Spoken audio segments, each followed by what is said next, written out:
What's up everyone, my name is Sheikh Khalid. Today we're diving into a question that sparks endless debate. Is the Quran against humanity, or is it the foundation of true humanity? In a world of viral misinformation, it's time to go straight to the source. We'll look at the verses, connect the dots, and see what the Quran really says about being human. So grab your chai, get comfortable, class is in session, let's get into it. Before we debate what the Quran says about humanity, let's clarify what it is. For Muslims, it's the final word of God, revealed to Prophet Muhammad over 23 years. A living guidance system, not just a rulebook. The Quran claims, "This is the book about which there is no doubt, a guidance for those conscious of Allah.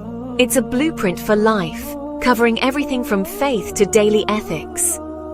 How does the Quran define humanity? It erases surface-level divisions, race, tribe, nationality, and says your worth is in your character. Surah Al-Hujurat, verse 13.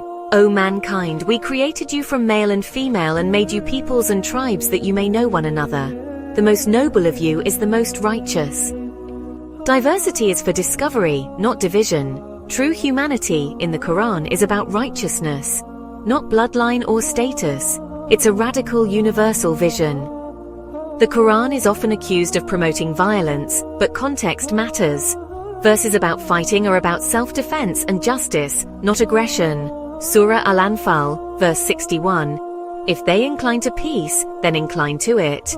And Surah Al-Ma'idah, verse 32. Whoever kills a soul, it is as if he had slain mankind entirely. Whoever saves one, it is as if he had saved all. The sanctity of life is central. What about women? The Quran entered a world where women had no rights and flipped the script. It forbade female infanticide, gave women property rights, consent in marriage, and the right to education. Surah At-Tawbah, verse 71. Believing men and women are allies of one another. The Quran made women partners in society, not subordinates. It was revolutionary for its time. The Quran is relentless about social justice. Zakat, mandatory charity, ensures wealth circulates to the poor. It commands kindness to orphans, fair wages, and warns against hoarding. This is a framework for a compassionate, ethical society. Is Islam intolerant? The Quran says, there is no compulsion in religion, Surah Al-Baqarah 2, 256. Faith must be a choice, not forced. It even instructs, do not insult those they invoke other than Allah. Surah Al-An'am 6, 108. This is proactive respect for all faiths. The Quran protects dignity and peaceful coexistence. Justice in the Quran is absolute. No exceptions. Surah An-Nisa, verse 135. Stand firm in justice, even against yourselves or parents. No special privileges. Truth comes first.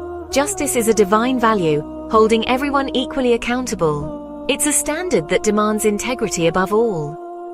The Quran made humans stewards of the earth, caretakers, not owners. Wasting resources is forbidden. Mercy extends to all creatures.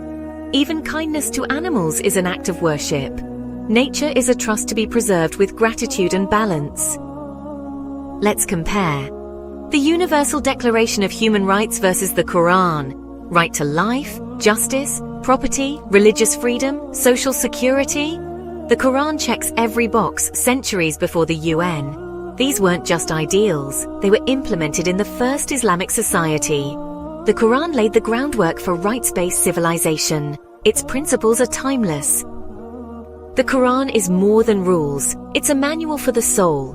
It teaches kindness, forgiveness, truth, humility, and community. The Prophet Muhammad said, "The best of people are those most beneficial to others." The goal isn't power or fame, but to be a source of good. That's the essence of the Quranic message. So is the Quran against humanity?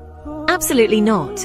It champions justice, mercy, equality, and rights for all. The real conflict is between human actions and the Quran's perfect standard.